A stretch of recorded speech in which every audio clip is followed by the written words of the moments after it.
welcome back to another episode of Open Your Eye podcast. I am your host, Erin Harper, and today I'm going to be talking with y'all about why I don't do New Year's resolutions. So with this month being January, of course, there is this thing that happens that everyone, it's almost like a collective, like everybody has agreed that January 1st is the day for starting fresh, starting clean slate, everything like that. And the reason that I don't really participate in that notion is because, in my opinion, I believe that we are constantly evolving and we can make a conscious decision to change at any point in time. It doesn't have to be the first of the year, of every year. Now, I do see the appeal of having a proverbial clean slate, and everybody being on the same page and things like that. But to me, it seems like it's almost it becomes a cop-out and an excuse. In the months of November and December, we use January 1st as an excuse to wait until the new year to start better and new habits. And then when it gets to the new year and we're all gung-ho and we, change all of these things and we do all of these things and we're really good about it for about a month. And then we kind of slack on month 2, then month 3, kind of try to get back on the horse, and month 4 we slack again. And by that time, we're halfway through the year, and so people say, oh, I'll just do it again next year, So for me, the way that I try to approach things is just from a day-to-day standpoint. January 1st for me was just any other day. Actually, it was a school day for me because at that point, I wasn't quite done with medical school yet, and I had worked New Year's Eve. So it was just a regular day for me. But I do focus more on, instead of actions, most people are like, I'm going to go to the gym more often, or I'm going to start saving money, or I'm going to, make better health choices, with food and things like that. I more so focus on mindsets. And so there are a couple of things that I want to remember for this year. First of all, I don't know how many of y'all have a word for the new year. And I guess you can kind of say that's part of New Year's resolutions. But for me, it's kind of like an overall theme for the year, right? So I do that. I come up with a word that's going to be the overall theme for the year. And this year, my word is value, okay? I chose value because it's multifaceted.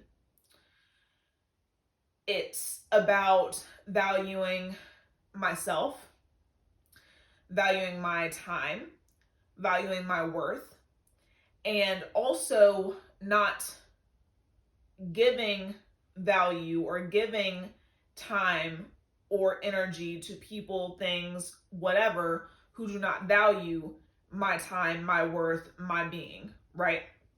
So that's the overall theme for me for 2024. But there are a couple of things that I do want to work on changing my mindset about.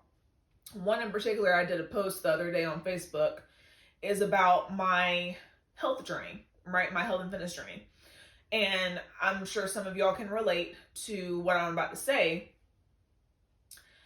I, for the longest time, have been stuck in this notion that if I wasn't in the gym lifting weights 4 to 5 days out of the week, then I wasn't making any progress in my fitness journey. I was being lazy, right?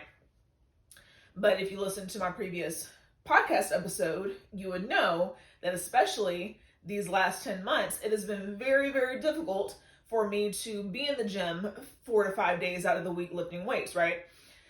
And so what would end up happening was I would get on this really, really good, roll where I'd been to the gym 3 days in a row. I'm like, oh yeah, I'm getting it. I'm there doing this thing. And then my plan would be, okay, well, on the fourth day, I'm going to be doing my 24-hour shift. So that's going to be my rest day, right? It's going to be my rest day. And then the following day, before class starts, I'm going to try to get a workout in. I'm going to wake up early. I'm going to get a workout in. I'm going to have a good breakfast. It's going to be a great day, right? But what would end up happening is on that 24-hour shift, which I was hoping would be a slow day, we ended up running calls all day and night. So I would get no sleep, or if at all, very little. And I wasn't able to get in proper nutrition because we were constantly going and going. So I would have to get fast food because I had to get something quick. We were out of away from the station, so I couldn't eat what I had already packed. I was trying to be healthy, but hell, I can't even get back to the station to eat the food that I packed. So I had to get, something quick or something at the gas station, things like that. So by that time, my whole plan shot to hell. So I'm like, well, shit, I can't get this done. Now my whole rhythm is out of whack, and I wouldn't end up sticking with it. So I would get discouraged because I'm like, why am I constantly starting and stopping? And I had to sit back and kind of evaluate my mindset around health and fitness, because lifting weights isn't the only way to move my body and get exercise, right? So I started to work on giving myself grace and understanding that like I said, there are other ways for me to exercise and move my body that I genuinely enjoy. So yesterday when I got off work, it wasn't a crazy busy day. We were running a few calls during the day, but I actually got a full night's sleep. There were tones going off throughout the night, so occasionally I was getting woken up, but I was able to go right back to sleep. So I went to the park and I skated for about 45 minutes. And if y'all have never skated on roller skates for a long period of time, let me tell you, it is a workout. It will test your endurance for sure. And so in my mind, I'm thinking, okay, I wasn't in the gym lifting weights, but does that mean that the 45 minutes I spent skating just doesn't count for anything? No. And so I have to be able to kind of loosen up my grip when it comes to my thinking around working out. I'm not always going to be able to get into the gym, even though I love lifting weights, y'all. I love being under the bar, especially doing squats. I love feeling the feeling of weights in my hand and testing my strength and being able to go up 5 pounds on a bench press or, curls or whatever. I love that feeling, but I can't always get there, And so I have to be able to be more open-minded when it comes to other forms of exercise. I love to dance. Hell, I'm a Zumba instructor. So one day, if I can't get to the gym, after my daughter goes to sleep, I can go through my whole hour-long Zumba routine. That's progress. I can take my daughter, riding her bike around the park and power walk beside her. That's progress. There are other ways to get this done. It's all about it. It's honestly not about the quality. Well, yes, it is about the quality, but quality as in a sense of the gym or power walking, right? People would compare that quality and be like, no, it's better to go to the gym. But it's about the quantity, and quantity being consistency. As long as you're consistently moving your body, and if your goal is to lose weight like it is for me, because I packed on about, I want to say 25, 30 pounds during medic school. Yeah, so my goal right now is to lose weight. So as long as you are burning more calories than you are putting in your body, that's progress. Doesn't matter how it gets done, right? And of course I want to gain muscle, but I already have a bunch of muscle. It's the fat that's on top of it right now, right? So yeah, that's one of the things that I'm working on. Another one, so I want to cut back a lot with drinking alcohol. It really spiked for me during medic school, and now that it's over, it just so happened that the end of medic school was around January 1st, so it's like, oh, that's your New Year's resolution. No, it's just I've realized it's a very unhealthy habit, and a very unhealthy way to cope with stress that is having a negative impact on my body, which is probably the majority of the reason behind my weight gain, right? Because I don't eat unhealthily. You know, I'm vegetarian, well, pescatarian this past year, so I started eating fish, but I really want to get back to fully vegan just because I loved how it made my body feel. But it's not like I'm eating a whole bunch of junk food. Like I eat pretty well. And I try to work out and be active as much as I could. So the only other outlier was the alcohol. I was drinking a lot. I'm not proud of that, you know? So that's one thing that I wanted to kind of cut back on. And one of the stressors outside of medic school has been my, you know, previous relationship that just ended. You know, like I said, it wasn't the outcome that I wanted, and so I was very depressed for a while. I was depressed even when we were in the relationship because I could feel the change happening. I knew that the outcome was inevitable, and it was just making me sad all the time, you know? And one thing, so sorry, I have to sit up. If y'all listen to my previous podcast episode, then you'll know that the relationship recently ended. And I don't know if anybody else does this. I know some people, well, some girls, when a relationship ends, they'll either get a tattoo, they'll get a new hairstyle, or they will they'll do some big change, right? Well, for me, this time around, it really wasn't about my hair or anything like that. It was my room. It was my house. Like, I wanted to change things. I wanted to reorganize. I wanted to redecorate, all those things.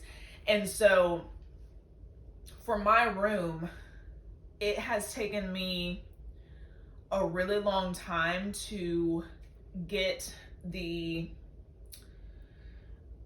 feel and the aesthetic and just the look that I wanted for my room for a really, really long time. I couldn't figure out how to rearrange my furniture. I couldn't figure out, you know, what decor style I wanted. I couldn't figure out what pieces to put in here, the comforter, the pictures, and like I couldn't decide on anything. And so what would end up happening is I would have just a hodgepodge of random stuff that went together, but it never really felt like it was a whole piece, right? It just felt like individual pieces.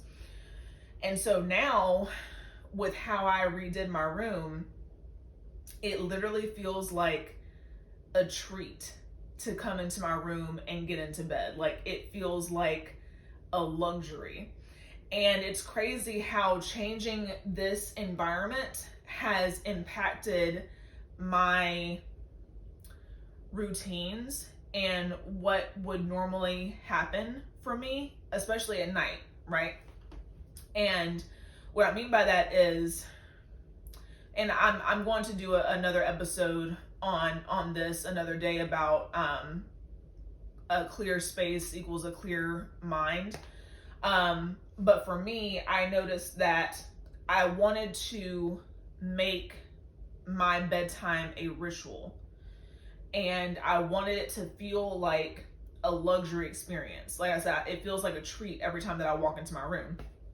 And so what I noticed is I felt the need to not spend all day in bed because it's a treat, right? So I don't want to ruin it by being in bed all day. I want it to be okay, I've been out of my bedroom all day. I've been running. I've been cleaning. I've been doing dishes. I've been folding laundry. I've been playing with my daughter. I've been doing all these things, grocery shopping, cooking, whatever. So when it's time for me to get into bed, I want it to be like comforting. I want it to be something that like I've waited all day for this kind of thing. So I'll take a shower or a bath before bed. I'll put on, some smell good lotion, body oil, whatever, get in my comfortable PJs, get into bed, and I will turn my phone over. So that's one thing that I do, like now, which I didn't always used to do, is an hour before I go to bed, no screens. So no TV, no phone, which is really hard because I have a TV right here, like right in front of my bed. And I would literally, I say used to like it was a long time ago. This was maybe like 3 days ago. I would watch TV like all night until I got sleepy. And then I would turn the TV off and then try to go to sleep. And so I don't do that anymore. I put the phone down, I flip it over so I can't see when notifications pop and my phone light, goes bright. So there's no temptation to pick it up. And I put it behind my clock so I can't see it. So that's first. And then I will journal. I'll get all of my thoughts out on paper, even if it's not anything bad. Like I don't have anything to vent about. I just want to recap the day. I want to, get the list of to-dos that I'm thinking about for tomorrow off of my head. Like I want to just clear my head, make it a clear, clean slate so that I can rest properly. Then after I'm done journaling, I'll read, which is something that I did not used to do. I've always said that I'm a bad reader because it takes me a while to read. I will try to skim a sentence, and then by the time I get to the period, I'm like, wait, that didn't make sense. So then I would have to go back and start all over and reread the sentence to make sense. And so by the time I finish the page, like 5 minutes has gone by. But that's a narrative that I was telling myself, that I'm a bad reader, to stop myself from reading. Well, how do you get good at anything? You practice, right? So I've started reading, and now I think I looked at the clock because I started journaling at like 8:45 last night, and then I maybe journaled for like 10-15 minutes, put it down, and then started reading. I read 10 pages in 15 minutes. I didn't even realize, like it felt like I was reading a lot longer than that, but I wasn't, and so that's something that I really enjoy. And so being able to read and get myself to a calm, relaxed, sleepy state with that instead of TV. And then my room is dark. It's the temperature that I like. And I'm able to go to sleep. And I sleep so much better. I wake up feeling so much more refreshed. And then when the day starts, I try my hardest not to look at my phone immediately when I wake up. And so I say all that to say, in an instant, you can decide to change. You can decide that this is how I'm going to be doing things. And this is the new pattern. This is the new routine that I'm going to be implementing into my bedtime, into my daytime, into my everyday life, right? So all that to say, I want to leave y'all with some mindset shifts that I use for myself this year. I actually have them written on my mirror in my room. The first one is, you are not a victim. Okay. And what I mean by that is, if you listen to my previous episode, there were a lot of things that happened to me last year that I could have used as an excuse to sulk, to play the victim, to be like, woe is me, why is this happening to me? Blame people, point the finger, things like that. But what that does is it takes away my power and it puts it into the hands of other people. And therefore, other people are determining my destiny and my future, right? And so when I say you are not a victim, what I mean by that is, in everything that happens to you, instead of saying, this person did this to me or this happened to me, I want you to ask yourself, what role did I play in this that allowed this to happen? Because that's where your power is. Because whatever happened has already happened. And the fact of the matter is, you can't control other people. So if somebody did something to you, you had to first open the door for them to be able to do that, right? And so that's what I mean by asking yourself, what role did I play in this happening? Because once you determine that, then you can say, okay, this is what happened and this is what I did for me to get here. So now, next time when I'm presented with this scenario or this situation, I'll react differently so that this doesn't happen again, right? So now you're putting your future and your destiny back in your hands, okay? Excuse me. Next one is become what you desire, okay? I'm going to use a personal example for me. So, aligned with the previous statement of you are not a victim, asking yourself what role you play and what happened. Y'all, I'm so sick of dating. Like I'm so tired of giving my all to somebody, all for it to not work out, and I'm literally left with nothing to show for the relationship. I'm so tired of it. But I know that I am partly to blame for how things end up. And so what ends up happening is that in the beginning, I let my feelings of affection and love and attachment to outcomes, attachment to the story that I've made up in my head of how our relationship is going to go, how things are going to pan out. We're getting married, we're going to do this, we're going to live together, all of these things. I let that kind of give me rose-colored glasses to where I don't see warning signs for the fact that this person doesn't align with what I said I wanted for myself, right? And so I have to ask myself, okay, well, what am I doing to attract these people that are not fitting what I say I want for myself, right? And I have to be honest with myself and say that I sometimes do not emote the energy that I want to receive. And what I mean by that is, okay, so if I say that I want to attract a man who keeps his promises, right? Keeps his word, okay? Then I have to ask myself, do I keep my word to myself? Ooh, I got chills just now. Did y'all? Y'all felt that? Do I keep my word to myself? When I say I'm going to the gym, do I go to the gym or do I make an excuse?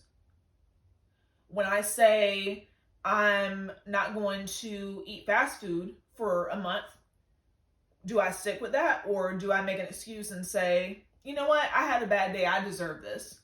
Same with alcohol. If I say I'm going to quit or cut down, do I keep that promise or do I go to the store and buy a beer or, a bottle because I've had a bad day, right? So it's that same idea. So that's what I mean by become what you desire, become what you want to attract, because energy that you give is what you receive. So if you yourself, because remember, everything starts with you. You're the only one that you can control. You can't control anybody else. The only thing that you can control is yourself, okay? So the energy starts with you, and you're wanting to attract somebody that keeps their promise, that values your time, that values you. Do you do that for you? Think about that. Next one. Don't be bitter, be better. And that can go for tons of experiences, tons of different examples. But I'm going to use the example from the previous episode where I talked about the falling out that I had with my nail tech, right? So, like I said, I could have been bitter and played a victim. Be like, woe is me. That was wrong. She shouldn't have done that. She could have done X, Y, and Z. I don't understand why. Nah, nah, nah, nah, nah. I could have done all of that. But instead, I said, you know what? I'm just going to do my own nails. And because of that experience, I now have my own business doing nails. How about that? So don't be bitter, be better. Don't sit and sulk about why something happened. Figure out the role that you played in it and use that to become better, okay? Next one, trust your instincts. When I say that, I mean, we all know the feeling that you get in the pit of your stomach when you know something is off, or you know that something needs to change, or you feel like you are really, really being pulled to do this thing, but it's scary, but you keep seeing all of these different signs and all of these things pointing you in that direction, but you're just not sure. Trust your instinct. That is your gut. That is God talking to you, okay? So you need to start listening to that inner voice, whether it's, to end a situation or to begin a situation, right? Because we're not being stuck in 2024. We're not doing that anymore. Nobody is stuck. You're not a tree, okay? Next one, which there's two more. So this one and the final one. Potential is an illusion. I did a podcast episode on this previously, but obviously I am horrible at taking my own advice, as you can see. Potential is an illusion, right? Potential is a lie that we tell ourselves. It's a fairy tale that we tell ourselves to, what's the word I'm looking for? To excuse what's happening right in front of us. We say, oh, well, this person can change, or this situation will change. I just have to wait it out. And then we ignore the warning signs that are right in front of our face because we see the potential that a situation, a person, whatever has, but we're not looking at what's happening right now, right? And the final one that I want y'all to remember this year and beyond is find the root and heal it.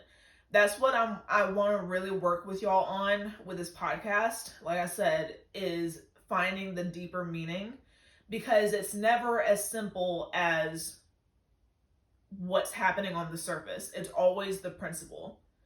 And once you find that, you can begin to dig deeper to see, why did this trigger me so much? And usually it's somewhere buried deep inside you, because we don't want to relive a trauma. We don't want to go back to that point. It's much, much easier to blame the current circumstance or this person that we see right in our face, instead of doing the work to figure out why it bothered us so much and where it came from, right? So that's the goal for this podcast, this platform, is to help y'all heal. And in order to heal, we have to find the root and heal it, right?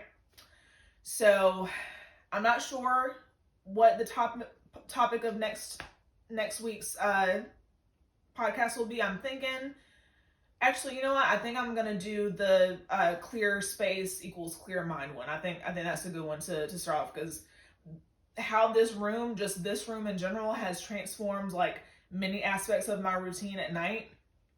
I really want to share that with y'all and dig deeper and kind of go into like where that all started with me, because I've been practicing this for years, and it has really helped with my anxiety. It's helped with my depression, things like that. So I really can't wait to share that with y'all. And yeah, that's all I have for you today. And I can't wait to talk to y'all next week. Until we meet again.